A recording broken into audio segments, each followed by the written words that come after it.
বিদেশত সমাদৃত শিৱসাগৰৰ শাক-পাচলি দিচাংমুখৰ পাচলিয়ে শুৱনি কৰিছে ডুবাইৰ বজাৰ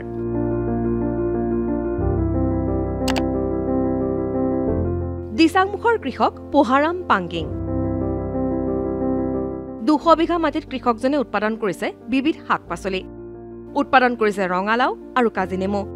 দেশৰ কেইবাখনো ৰাজ্যৰ লগতে ডুবাইলৈ ৰপ্তানি কৰা হৈছে এই সমূহ পাচলি চলিত বৰ্ষত 50 মেট্ৰিক টন শাক-পাচলি ডুবাইৰ উপৰি দেশৰ কেইবাখনো ৰাজ্যলৈ প্ৰেৰণ কৰিছে কৃষকগৰাকীয়ে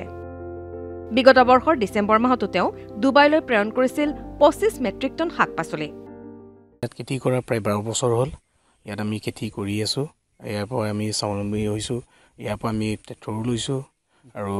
এনেকৈ গুদিনকে গৰকে চলি আছে আৰু ইয়াৰ পৰা আমি খেতি কৰি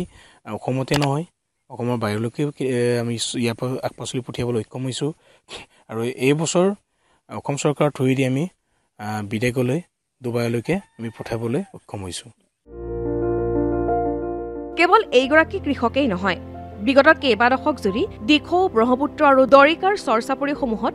সীমিত সুবিধাৰে কৃষকসকলে বিভিন্ন ধৰণৰ ৰবি শস্য উৎপাদন কৰি আহিছে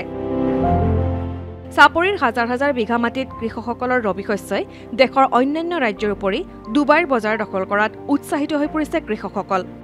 শিৱসাগৰৰ পৰা মুজাহিদ আলী বাতৰি বিভাগ DD অসম